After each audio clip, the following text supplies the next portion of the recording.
Not funny. Colin. It's going rogue left and right, man. And Mike, the Ape Man. Oh my goodness gracious. PTR Radio.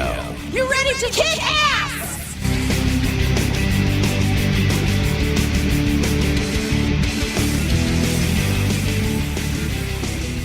Good evening, everyone, and welcome to another edition of PTR Radio here on the fabulous interweb. That's right, we're back on a Tuesday because Colin had things to do yesterday. So I had to play taxi. Yes, he did. But that's okay. Sometimes you have to play taxi. You know, I'm going to get taxi played on me in a couple weeks. You know, hopefully somebody's going to take me. Otherwise, I got to leave my car at the airport. So I'm going to DC for a few days. So that's right. You're going to be a keynote speaker and I'm gonna be a speaker. I'm not gonna be a keynote, but I'll be a speaker. Yeah, and we had a run through today, and even the person who was running it's like, this is only a 30-minute talk, and so far the person who had arranged it had 9 questions. There's 3 people on the panel, plus the moderator. 30 minutes, and this guy had laid out 9 questions.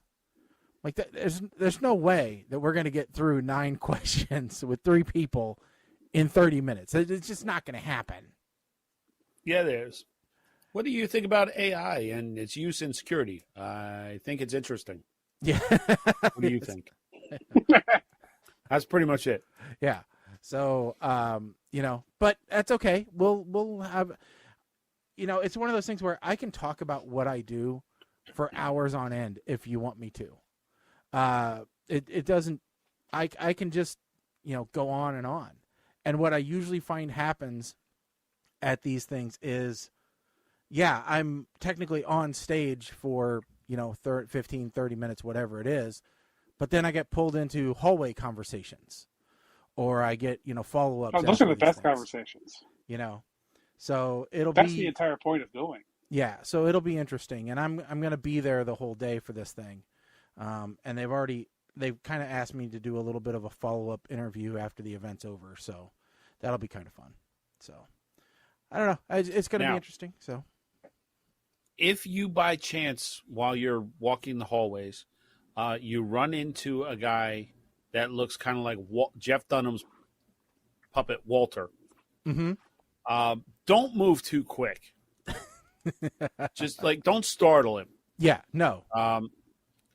And maybe have a list of questions for him. Yeah. First of all, how come your hair doesn't move? And maybe that would be my number one question. Have you heard of this podcast? You know, that might be a question. So, well, yeah. Have you heard of podcasts? That'd be a good one. So, but no, I haven't. But I've heard of buttered sausage. Oh, speaking of seeing things, did anybody see what the most Googled thing is within the last week? Something about eye damage and the eclipse. Yeah, why do my eyes hurt?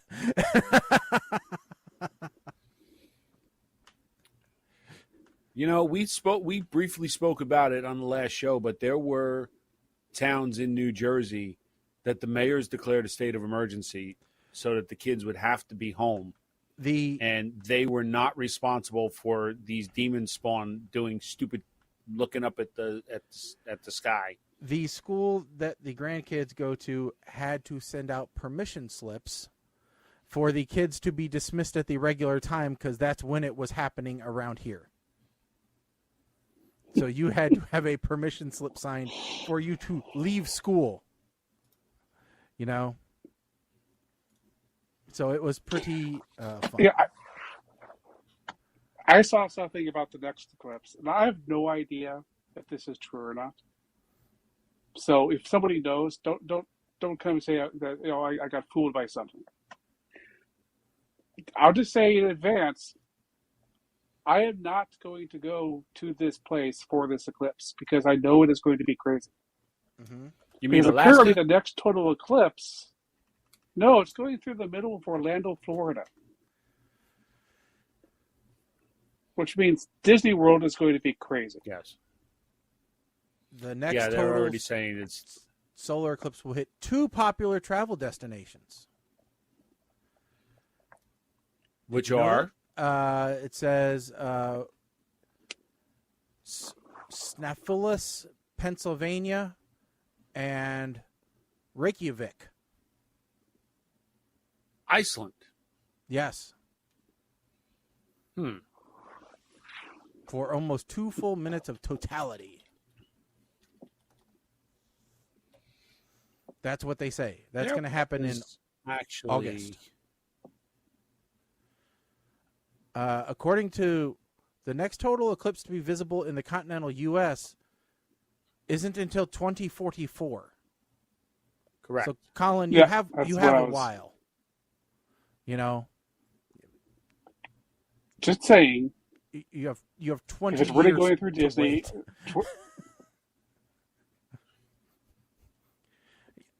Yeah, I'll only be 66. Yeah, but you know, I think maybe Disney will have moved by then. You don't know. It could happen. You know? No. Yeah. No. What after nobody in Florida? Well, I should say that. Not nobody in Florida. After the governor of Florida, DeSantis, was no longer running for president, the whole Disney thing just kind of disappeared. Yeah. You know, there was So a map. I thought I saw something that showed all the total eclipses or even partial eclipses for the next. And I thought that there was one. There was going to be one in Alaska, but I could be wrong. So, August 2026, Arctic, Greenland, Iceland, Spain is slated. 2027, Egypt, Morocco, Spain, Algeria, Liberia, Egypt, Saudi Arabia, Yemen, Somalia. 2028, Australia and New Zealand. 2030, Botswana, South Africa, and Australia. 2033, Russia and Alaska. Aha! there you go. 2034, Nigeria, Cameroon, Chad, Sudan, Egypt, Saudi Arabia, Iran, Afghanistan, Pakistan, India, and China. You know, all the vacation hotspots.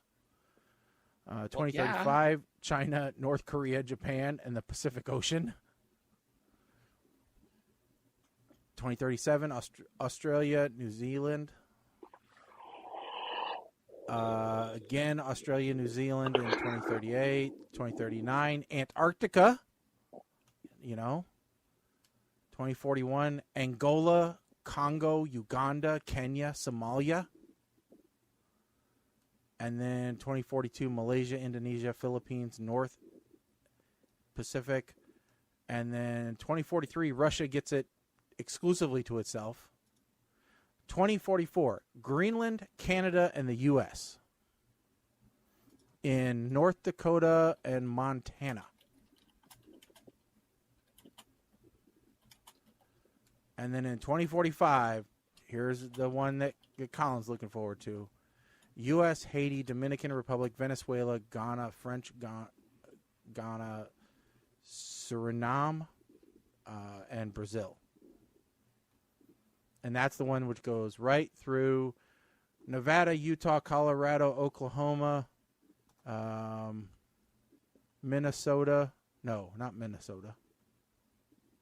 Arkansas, Mississippi, Alabama, the lower part of Georgia, and Florida. So there you go. So I have eclipse glasses for cheap if anybody wants them. Oh, no, you're supposed to send them to third world countries, Mike. You know, rather than food, they want eclipse glasses. Yeah, because...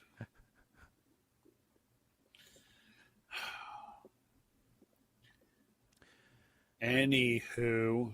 So, yeah. So what do we have on the list? What was great was the news mistakes that happened during the solar eclipse. And, Mike, you pointed out one on a Mexican news station, which was great. Only in Mexico.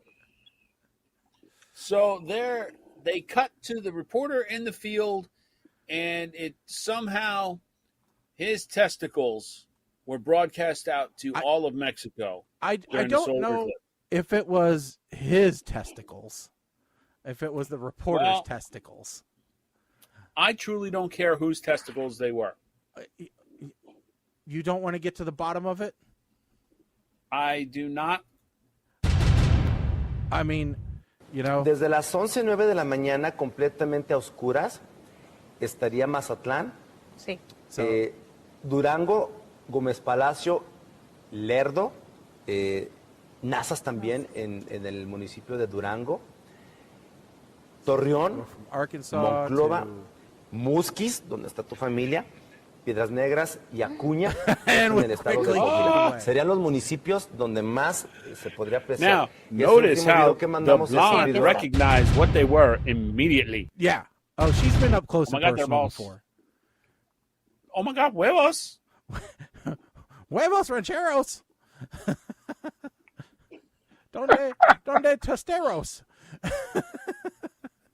¿Dónde está tu pantalones? Yes. You know. Meanwhile, here we have some pictures of people who saw it firsthand. You know, but of course, because you know celebrities are different when they're looking at the eclipse. Yes. And that was, you know, we saw all these people in all these glasses, you know, everybody looking up. Everybody looks up. You know. And I mean, I'll admit, I was the idiot out there, even though I wasn't in full coverage or, you know, totality, as it were. I was the idiot out there with the glasses looking up. I'm like, ooh, here it goes. It's popping out of the cloud. Okay, awesome. Okay. You know why? Because my corporate headquarters was in totality. And they did a webcast. For those of us who were not lucky enough to be in totality. Yeah. You know, I just turned on the NASA YouTube channel, and I saw it from everywhere. So, yeah, that probably would have been the smarter play.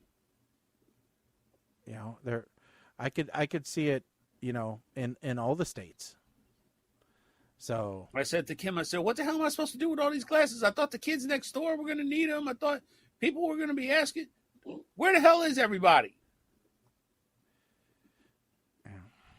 Put them on the dog or something. Do something."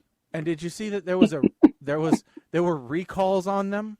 So, of course, you know, and I don't remember which comedian it was, which late night host it was, but he's like, okay, so I ordered these glasses from Amazon, and I don't know, I'm just hoping that they work. There's no documentation provided with them. There's no certification. There's no, you know, UL listing. Oh no, I'm just guessing that they're gonna save my corneas from staring directly at the sun. So, not that this was a guarantee, but because I did order off of Amazon, I made sure not to buy from a brand that had more consonants than vowels in their name, like Ying Dao or Jintao, or anything like that. Happy Baby glasses, no. When you're just combining an adjective and any noun, When you look at the reviews and it says Jumpy Tiger, no. When you look at the reviews and it says, I think this vacuum cleaner worked perfectly, and it's an advertisement for Eclipse glasses. Best glasses for ever viewing Eclipse. Yes, no.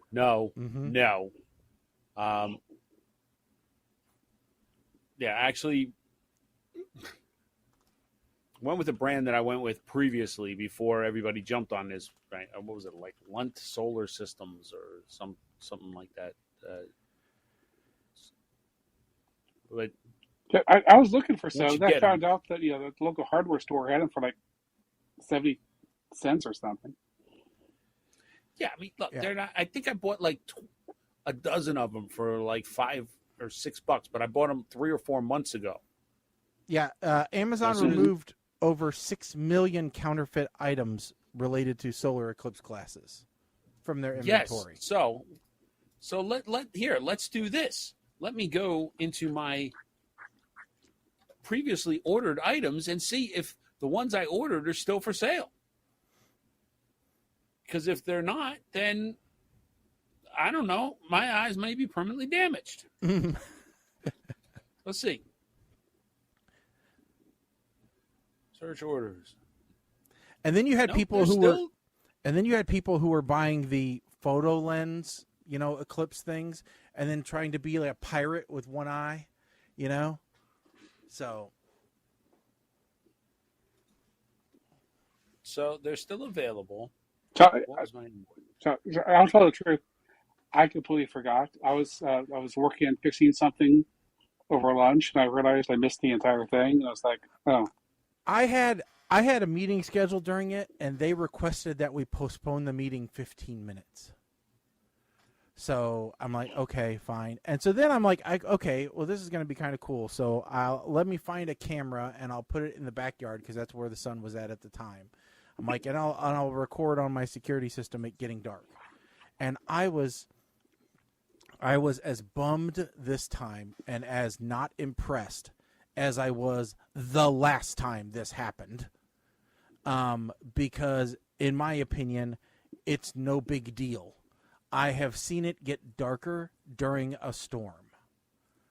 So, I was, and this was like the best situation for us here because it was supposed to be like 90% coverage here in Springfield.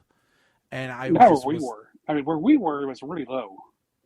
Well, Last time was good. Last time we were really close to totality. I thought we were like Carbondale was like 100%, right? We're not yes, that far from Carbondale there. was, but that's like.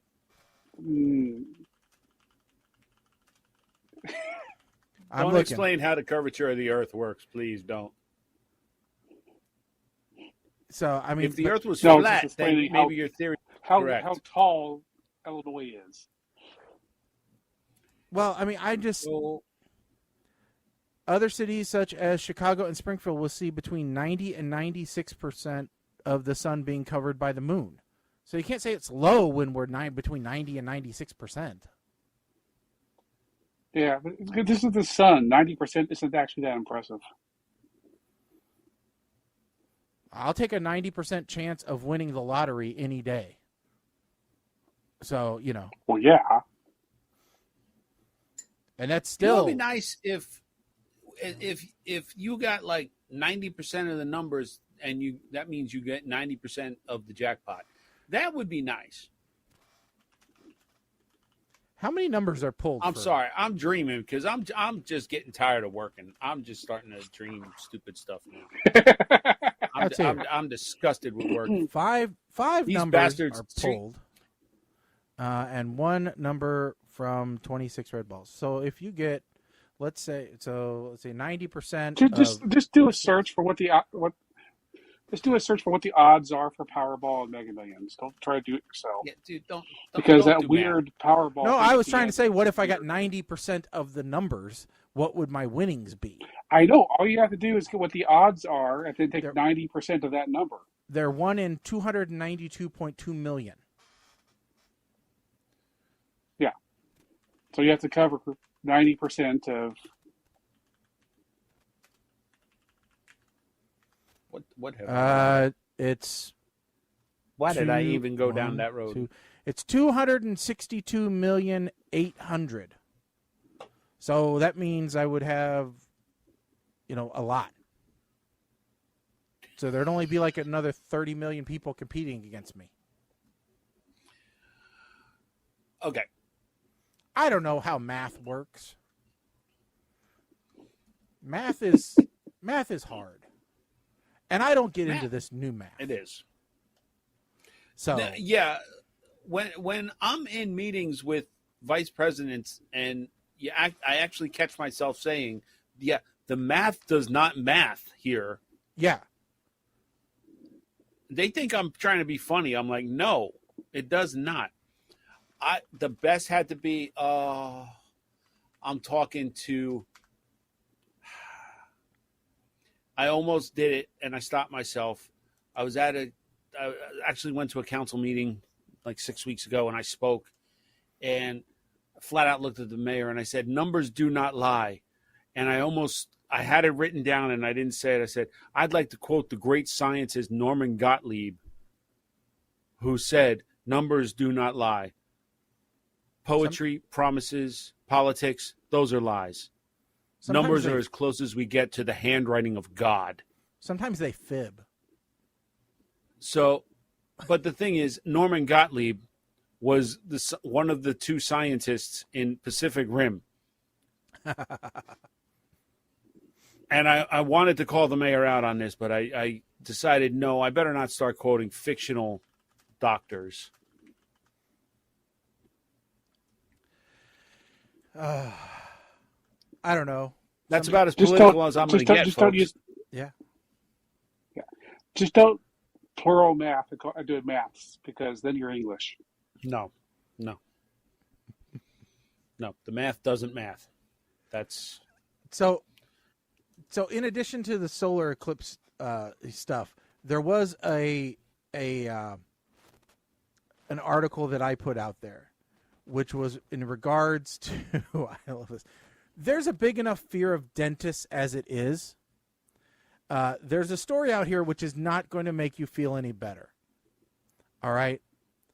So oral surgeon Dr. Louis Bourgeot, Bourget, I don't know. This is a great story. All right. He guided a prison guard through extraction of an inmate's tooth. And he has been given what's called an absolute discharge. okay. So I did not read this thing, but was this like a Zoom meeting, or was he there and telling the guy what to do? He was there.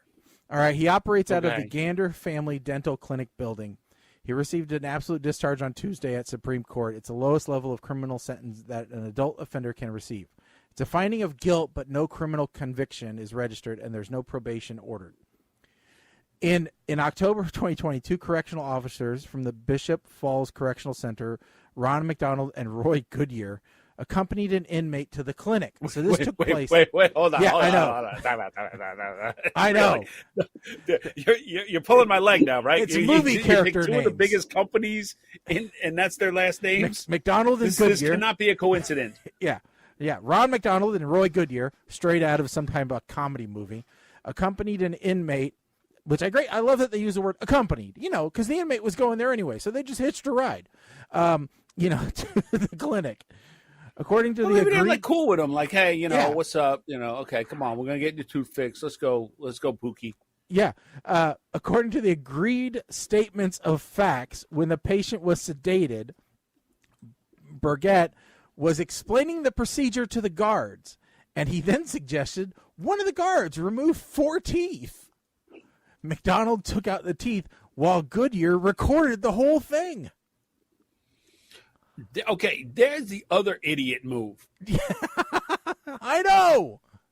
Don't record it if you're going to do something this stupid. According to the statement of facts, Burgett said he got caught up in the moment of teaching, but regretted the decision after the procedure. I've taught a lot of people. I understand that adrenaline rush you get when somebody understands it and they can then jump in and they can do things on their own and you feel like you empowered them. I have never, ever felt like, you know what? I'm good enough. I could teach them to perform surgery. I could do that. I could just hand the tools over to somebody while I got somebody else asleep on the table. I'm that good of a teacher. This is why you always got to have somebody trusted there with you. Yeah, I mean, where was the assistant? Where was the nurse who said, I don't know, Doc, this seems like a mistake? And because if the patient was out, yeah, I don't know how it is where they, but the dentist cannot administer the anesthesia for general surgery in a dentist's office. There has to be an anesthesiologist and a nurse's assistant or the dentist assistant. Yeah, I don't know if it's any different. It's never a solo flight like that.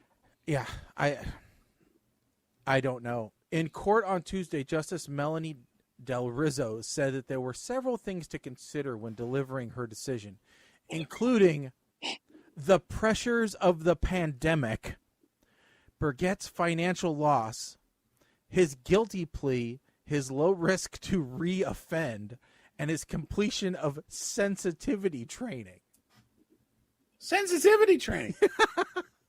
Now, can you pull up his picture from the article? Yeah. Yeah. This guy. Can we just talk about his shirt for a second? The man is in court facing charges that could potentially, I assume, result in him being barred from ever being a dentist again unless he moves to Mexico. The man is wearing like a Margaritaville shirt. That does not seem like appropriate. Yeah, court attire. Unbuttoned to show off the manly chest, silver chest hair.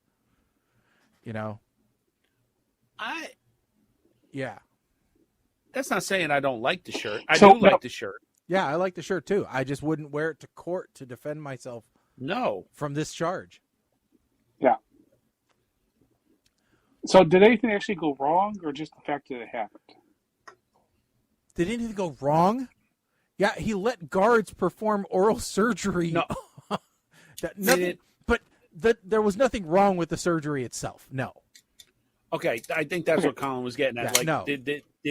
Were there extenuating circumstances afterwards where no, the inmate could no longer eat hard food? The judge also acknowledged the victim's psychological harm due to the incident, breaches of his bodily integrity, and that Burgett did not report the incident.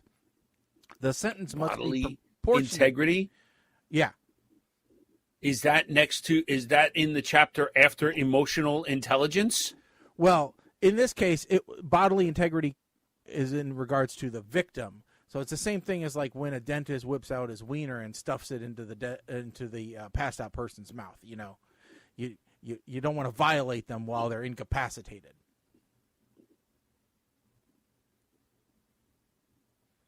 So interesting way to define it, but okay. I was using an example we could all, draw some, some parallels to. Whoa, what? I'm not drawing any parallel to being molested by a dentist. I mean, we've all been there. Excuse me? What? I mean, And for the record, my dentist is female. The entire staff in that office is female, and I still will not relate to this. Well, I mean, sometimes they say, oh, sorry, the saline out of the little wandy thing just slipped, and that's why your pants are wet. I mean, it happens. You need a new dentist, Shay. Mine's very good. Really. I have no problem with my dentist and any liquids appearing when they're not supposed to. Dr. Yeah, McTouchy Shaggy, Feely is just need fine. to not. No, you need to not go to a dentist where they are, instead of a lollipop, you get a happy ending. Oh my, he's pretty cheap. He no less. Good So, Lord. Anyway, it says here the sentence must be proportional to the gravity of the offense. A criminal conviction is not in the public's interest. That's what the judge said. Well, so here's the thing, right? Yeah, I guess all's well that ends well kind of thing. Maybe he's going to be on probation. Maybe he's going to lose a contract with the prison or what have you. But everybody's going to know this guy's name. Well, and that's what they said. They said, however, following the incident, he served sanctions from dental boards in Nova Scotia and Newfoundland and Labrador. Dr. Paul O'Brien, registrar of the Newfoundland and Labrador Dental Board, said the matter likely won't arise again. Nothing happens next because unless there's a conviction, the same set of facts were there for the disciplinary action, so nothing's changed. He's a Canadian? Evidently. Oh, this changes things. He said, we will discuss it with their legal counsel and see what they have to say, but other than that, I have nothing to comment. Burgett's has offices in Gander, northern New Brunswick, and the Halifax area. So the fact that he's a Canadian dentist, that makes him like uber essential because hockey. Mm-hmm. Right? Oh, yeah. So and there's lots of teeth to fix. Yeah. That changes things, the fact that he's in Canada. That's like a I ain't saying specialized he was skill. right. like I'm not saying he should have he shouldn't have done this to this inmate. You know, that's not up for debate. However, now I understand why they were so lenient with the charges upon sentencing. Even in non-pandemic times, he's considered essential worker. So, you know. Yeah. Yeah. Makes sense. But, and you can see that look on his face. Like, what are you going to do to me? Come on. Goalie's going to goal. Pretty much.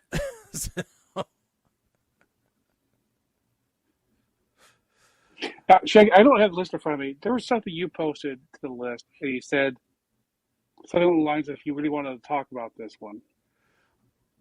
Something I knew something about. So something you knew it something was very about? recently. It is something I know something about. So it wasn't the other eclipse story. thing, right? Because we weren't going to talk about that. No. What? What did I talk? Am I on the wrong channel?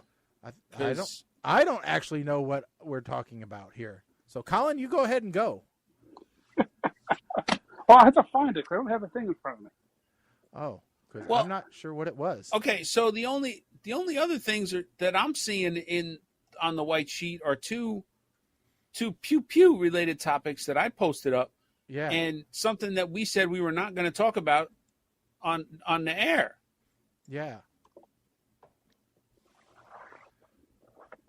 Let me see. Maybe it was on. Was it on the last one? Nope, because we had all that. I remembered seeing it show up just like very recently, last couple of days. It wasn't in our personal chat. I don't think so. Nope. Nope, not the Roadhouse remake. Okay, just a second. I'm going to Okay. toggle off my camera. All right. Okay. So I will tell you while he's doing that, I gotta ask you. Yeah. Did you see? I'm not a big SNL fan. Right. But did you see the Beavis and Butthead skit? I did not see the Beavis and Butthead skit, but I heard that this last week was pretty good. In fact, they had a song parody about Lake Beach that was pretty good as well. I don't remember the parody. Yeah, Lake Beach. I saw they brought the alien abduction. They did that follow up to that skit as the opener. But yeah, the Beavis and Butthead one, my God, it's I haven't laughed at a SNL thing as hard as I had I'm sure this will get, monetized for them, but let's go ahead and we'll put this into, where are we at here? Let me throw this in here. But Well, it was go Mike. ahead. by the It way, was not Mike? Shaggy. Okay. All right. Oh. So what was it, Colin? Which one? It was the Rust. Okay. So, all Armor. right. So this is kind of a serious topic. We'll do this so we don't get a copyright strike by Shaggy playing video that we shouldn't play. So, anybody who's followed this over the past year or so, Alec Baldwin shooting a movie called Rust. It's a Western, and the cinematographer, I forget what Halyna Hutchins was, but someone was killed on set while they were filming, and the armorer, Hannah Gutierrez Reed, was just sentenced to over a year in prison. She got 18 months in prison. Mm-hmm. The judge deemed that she was the one essentially responsible for the death. I think it was involuntary manslaughter, or I forget exactly what the charges were. But the big thing, and I have said this all along, and I'm hoping somebody can explain this to me. I do not understand why in this day and age that we still need functional weapons on sets when we have CGI that is amazing. We have all of this stuff that can make fake look real, right? Yeah. Now, even with functioning weaponry, why there is actually live ammunition anywhere near a Hollywood set is another question that begs to be answered here. Because there shouldn't be, right? Yeah. There should absolutely. So I could answer some of them.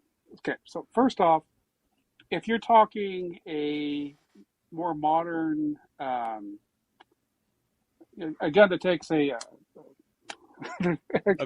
magazine. Anyway, they're usually doing like airsoft, and they have some now that they actually have like a gas powered thing in it. So when you pull the trigger, everything cycles on it, just like normal. The problem is when you're doing like a Western, is that those tend to be revolvers. And a revolver, you can see the bullets from the front. So because of that, those tend to need to be real-looking guns, one way or another. So it's very difficult to put like an airsoft in there to say, okay, pretend this is the gun. They have it look correct. But that being the case, even then, the rounds they put in those revolvers are supposed to have like a ball bearing in it. So you take it and you shake it, and you hear the ball bearing, and you know that's not a real round. And if you need the gun to actually fire, and you put in a blank, that's only supposed to be there when you're shooting them, because you don't want to see that from the front, because those are obviously not real rounds. They have a crimp on the front of them. So because of that, they're not supposed to have blank fire rounds in them most of the time. So it's a real gun, and because of that, you could take it out and use it, and that's what they apparently did. They for fun were taking this gun out like a week or two before this happened, and were using it at a gun range because it was a real gun, and as a revolver, they tend to be that way. Yeah, from there's no excuse for any real bullet to be anywhere close to that set.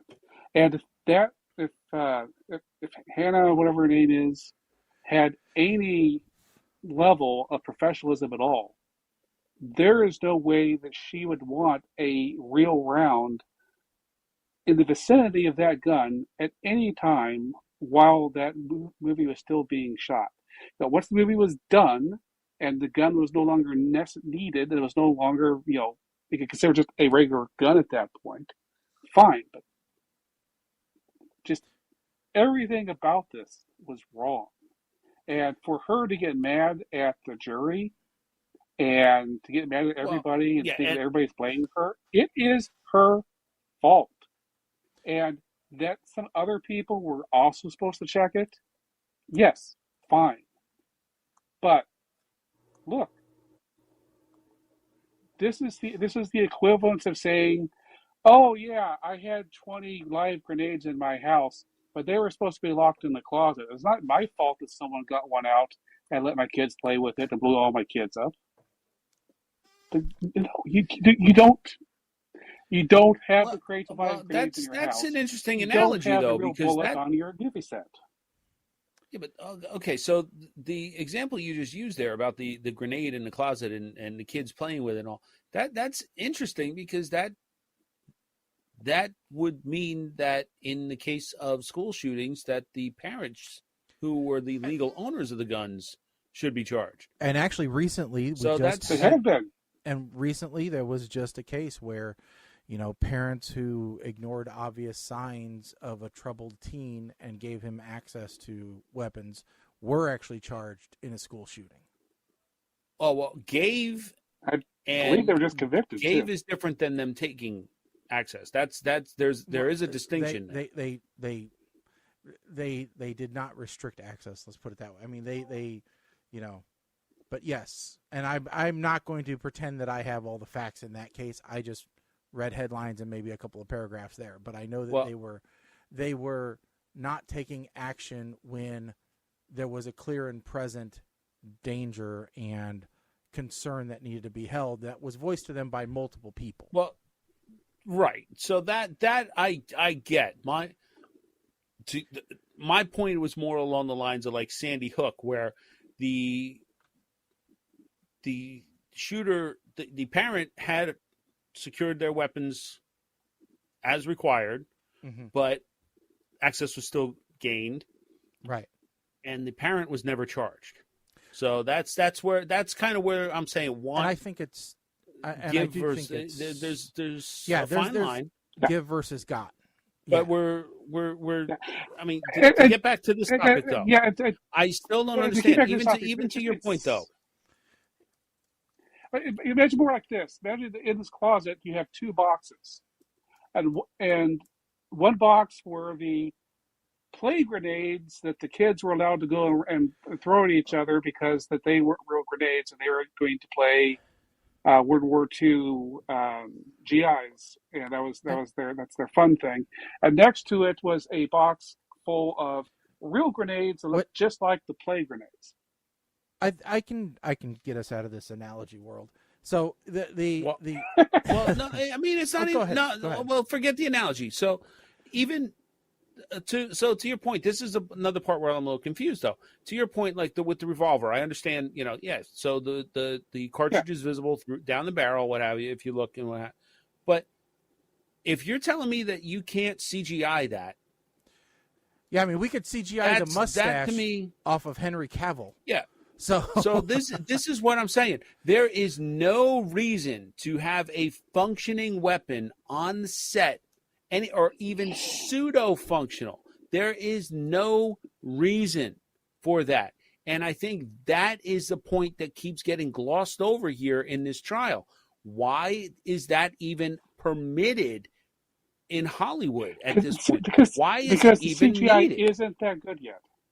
The CGI is not good enough for just a normal walking around to have a gun-shaped object and then replace it after the fact with a computer-generated gun. I don't know that it's not good enough.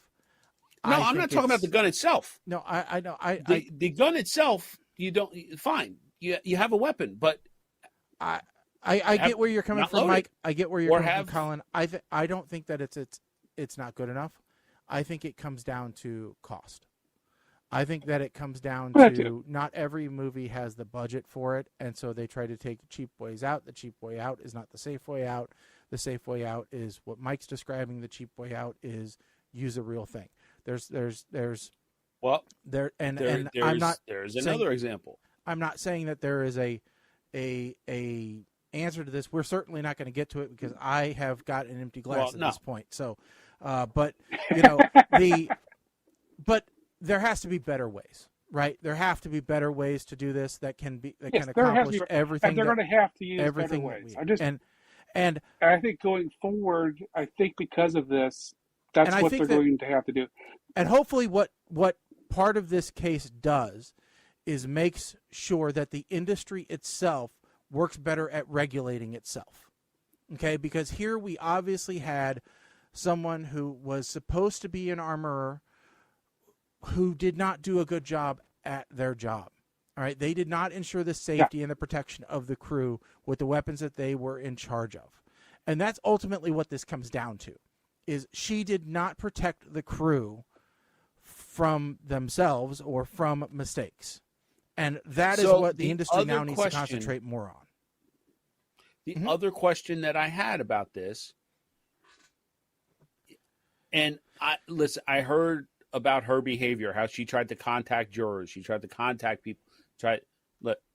I'm not justifying her behavior at all. Was she guilty? Was she, in the end, ultimately responsible? Yes. However, I still question if Alec Baldwin is completely correct, complacent in it. That's still an open question.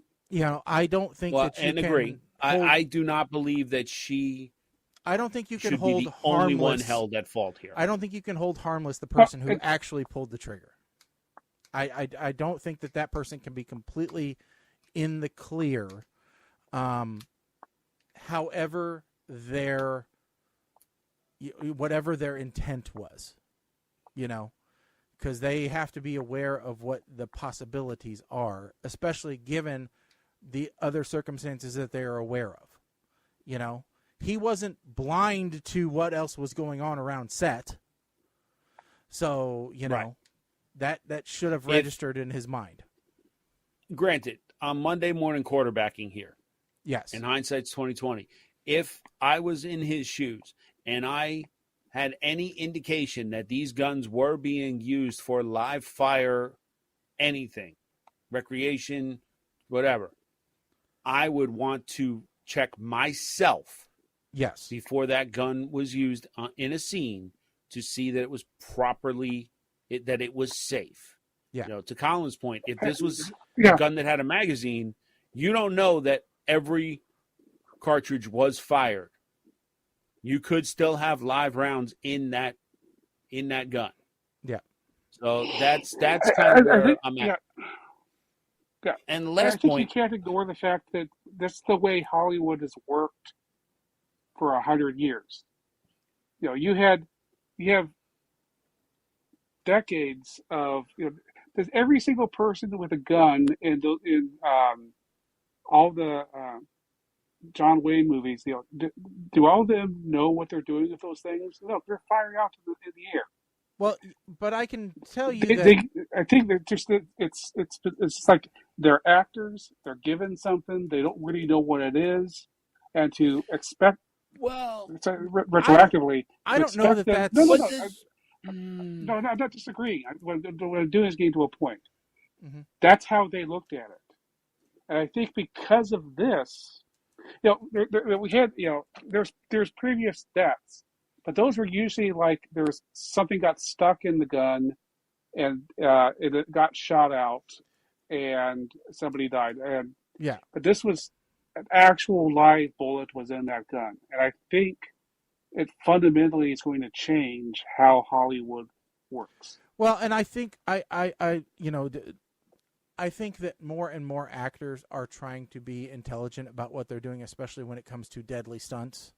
I mean, you look at, and this might be the exception rather than the rule, but you look at, say, for example, Keanu Reeves, okay, and the John Wick movies.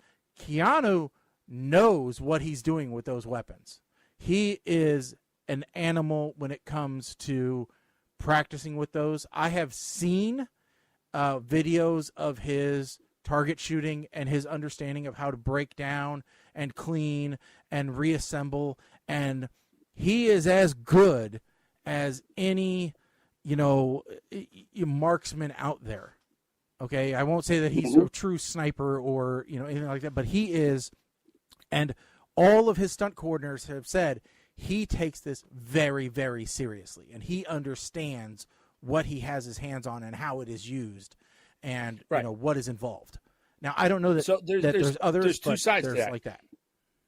He may be doing it more so that his performance looks more realistic, right? You have that side, but then you have the side where actors and actresses, they respect they want to know what they're actually firing. They want to know what it feels like. Because they want to be safe, not so much about realism. An example being, everybody praised how Linda Hamilton for Terminator movies. What was it? Judgment Day, I think. How she went through live fire training with every weapon that she shot, so that she knew how to react, how it would feel. Okay, that's great.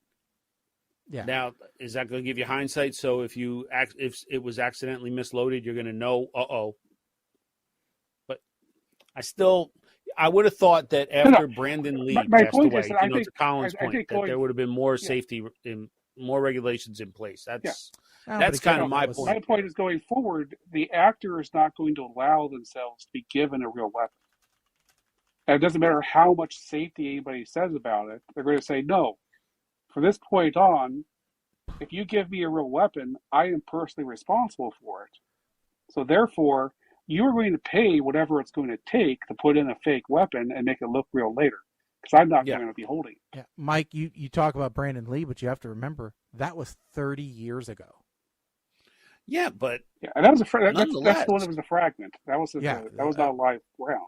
Right. So that was the tip of a bullet from a previous scene. But regardless, people have short memories, unfortunately. Well, when it comes to last point about this, and then we can move on to the movie review. Do either of you guys have any desire to see this movie now? No. Oh no, I didn't. Well, I was going to see it anyway. It doesn't matter. But no, I'm going to see it now. Yeah. It's not going on our list.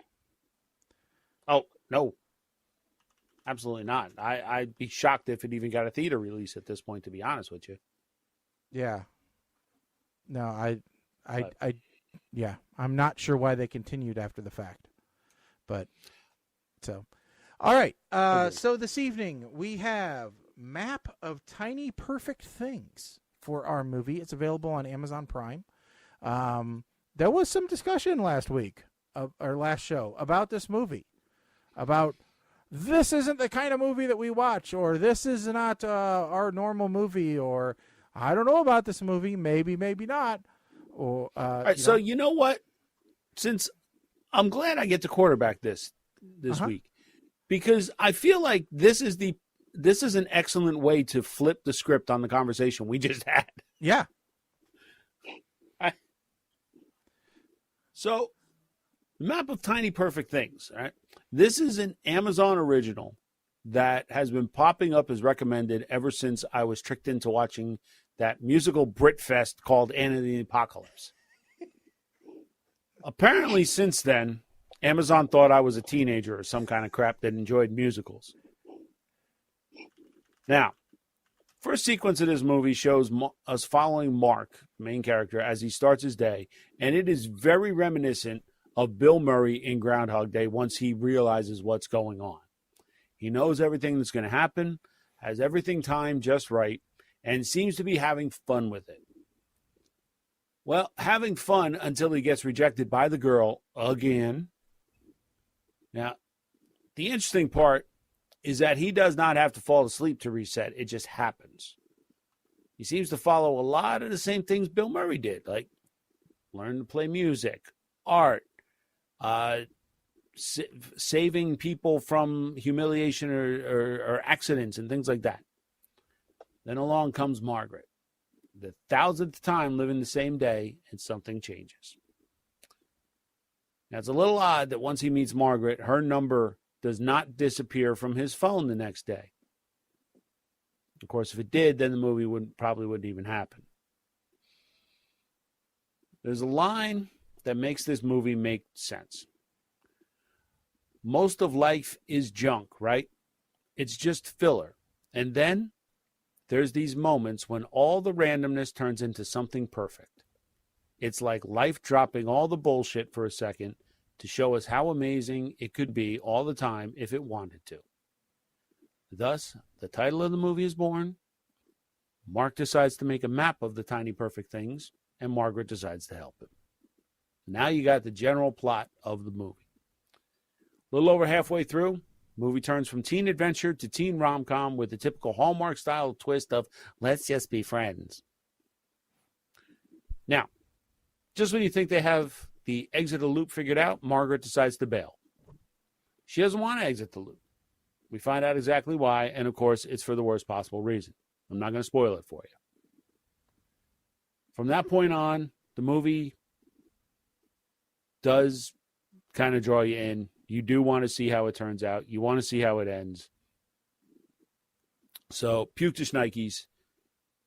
I'm going to give this one a smile. This is not something I would have picked out on my own. But it was a pretty good movie as far as the time loop stories go. It got a bump up from Smirk because they brought Chewbacca home at the very end. You'll figure it out. Now, just some quick points here. A nerd that sucks at math, and math is always perfect. That's because numbers do not lie. God damn, I love when things come full circle. Time Bandits reference. Okay. A lot of Time Bandits reference in this movie, so this movie is instantly cooler.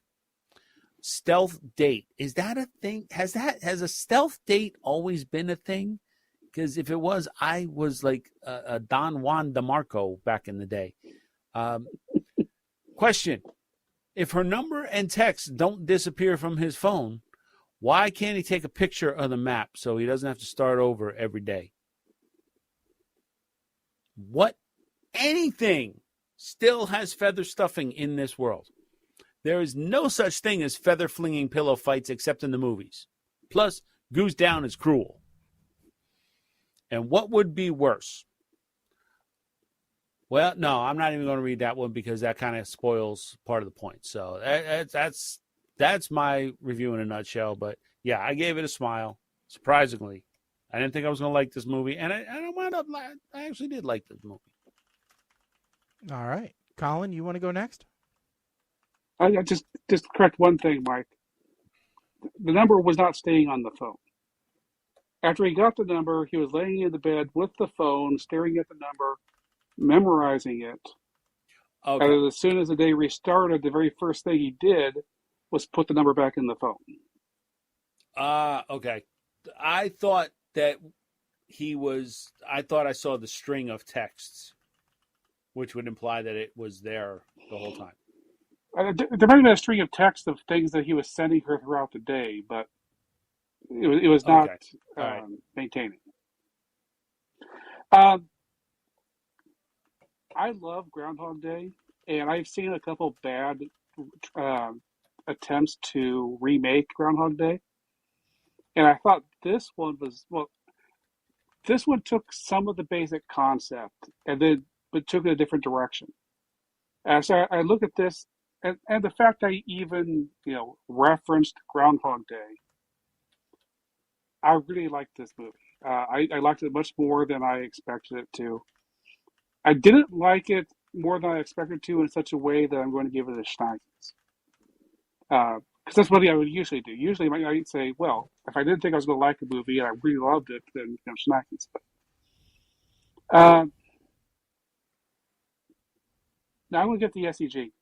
I really like this movie. I really think that they came up with a way to take the Groundhog Day concept and do something new with it.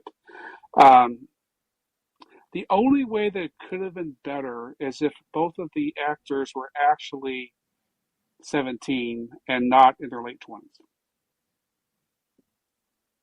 Okay. So Mike and Colin both covered a lot of this, and Colin did point out the one thing I was going to say, which was, yeah, he memorized the number. But I love the haircut scene. I thought that was hilarious. I loved, the discussion of what would you do if you were stuck in a time loop. I love that this one started out not how did they get in the time loop, but the just jumping right into he's been in this loop for a while already, and he's already learned everything, and he's already got this knowledge, rather than having to work into it, like what we were with Groundhog Day. He's already lived it for a long time. I liked that part of this because I was like, cool. I don't have to go through any of the lead up into this. It really gave, it just jumped you right into it.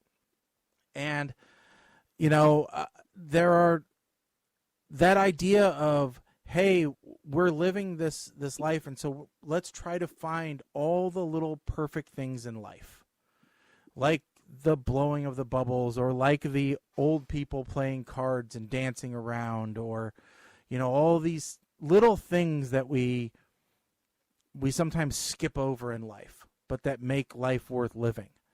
That was a really cute story without being Hallmarky. Okay? This was a Hallmark show without being Hallmarky, without the played out tropes of a Hallmark show.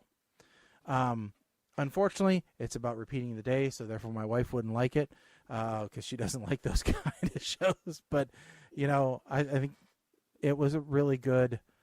I really like this. So I am going to give this. I'm going to give it a smile, the same as Mike. I don't know that the rewatchability is very high for this. That's the only reason why I won't rank it any higher than that. But I think that this was what this series is about.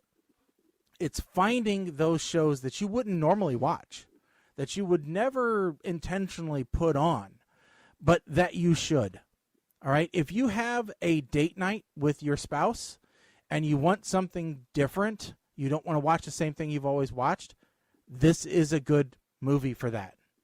All right? This is a great date night movie because it'll pull at your heartstrings a little bit, but then it brings you back around. And this is one that you would have never known if you didn't watch PTR Radio. So this is the diamond in the rough that we're looking for. This is what this was designed to find out. So let's see if we can go for another week, and let's see if we can find another one. So Mike, fire up that spreadsheet and tell me how many we have. We're at 27. 27. All right. Well, let's pull up random.org here and see if what its good old generator is going to tell us today. 11. I'm sitting here looking at this one. I don't know if this qualifies. Okay. This is because I think this violates a rule and I don't know who put it on the list here. Oh, The Equalizer 3. We have not watched the Final prequels film. to this. That's why I'm saying. Yeah, I would say that Yeah. we cannot watch this now without watching the other ones, and I'm not up for watching 2 Equalizer movies before we get to No. this. So let's move that. So Yeah. Right, they're good movies, but Okay. we don't need to talk about them anyway. So next on my random is 24. 24. Oh, crap. Well, I know this one's still available. I'm not even going to look at it. It's an Amazon original. Uh-huh. Ricky Stenicki. Ricky, boy, that has been suggested on my list for ever since it came out.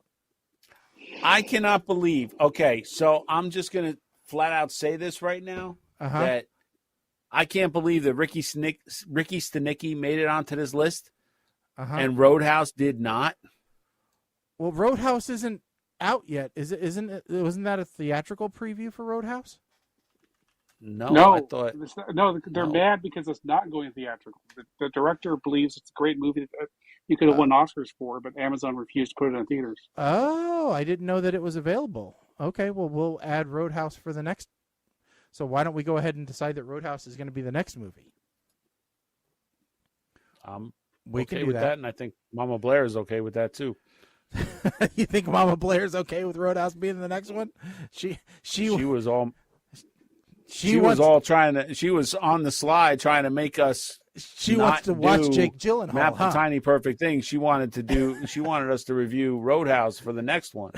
So Mama Blair's thirsty for Jake Gyllenhaal, is what you're saying. Colin is so uncomfortable with us talking about Mama Blair. Oh, Why she's is in your sign Hawaii flashing? right now. So. I don't know. Okay, so all right, so the show after the 29th, yes, will be Roadhouse, and she will be back by then. Okay. So well, that'll give me something to watch in the hotel. So that'll be great. All right. Oh God, hey, it's John Cena. It can't be that bad. Oh, really? I would like to refer you to F9 with John Cena. F9. Where, a.k.a. Fast and the Furious go with a space. Oh, I didn't watch that one. I'm not a Fast and the Furious fan, man. I remember did see that one. I mean, I would give you examples of John Cena's good movies. Okay, so Freelance was good. He was good in the Peacemaker. You know, he was that one. He was good in Cock Blockers. Didn't see it. He was good in Playing with Fire. We reviewed that one. We did. Yep. He had a bit part in Trainwreck that was pretty good. Didn't see it. Evidently, that Vacation Friends has been pretty good. He's got 2 of those. He was in what else? Oh, he hosted Wipeout. Host Wipeout. Listen, okay. Good there. I like John Cena. I'm not. I prefer John Cena over The Rock at this point because there's too much Rock. It's too much Rock. He is everywhere. But Mike, back to just real quick for F9. I did have a comment on the spacecraft car that I like very much. It was the spacecraft made out of a Tilt-A-Whirl car in Explorers was a more believable spaceship than the car in F9. Yeah. Pontiac Fiero would have blown up. Point blank and period. So. But yeah, All right. Well, there you go. That's what we got coming up. Let's see here. And in addition, if you would like to see members of the show outside the show, next Friday night I will be in Buffalo, Illinois, hosting Trivia Night for Tri-City Library. So the last 2 weeks of this month are very busy for me. So Buffalo on the 26th, at Trivia Night there, and then on the 1st I will be in Washington, D.C. at the Kennedy Center doing a speech there. So you can see me all over this great land of ours, from little bitty town to the big city. Colin, Mike, you guys have any appearances coming up? No. not until June. Not until June. All right. I officially got my residency was renewed, and I am officially DJing the end of school field day for the Sayreville Elementary School. Woohoo! That's awesome. This will officially be my longest event at 5 hours. Wow. So I'm like thinking to myself, good Lord, I actually have to buy stuff for this now and I got to prepare a little different. Yep. Well, maybe on our next show, since the trivia will be over by then, we can go through some of the trivia questions that I put up because I've got some new categories. And we'll see how good you guys are. That sounds like fun. I will tell you right now, one of the category names is Bumper Stumpers. Thumpers. Really? Mm-hmm. So that might be fun for everybody to play. So, but otherwise, folks, you can check us out. We will be back on the 29th. So look for us then. 29th will be our next Monday regular show. But, until then, make sure to check us out on all the social media channels at PTR Radio on Facebook, Twitter, Twitch, Instagram, Facebook, all those places. But until then, I'm Shaggy. I'm Colin. I'm Mike the 8 Man. Stick a fork in us, folks. We are done. Later.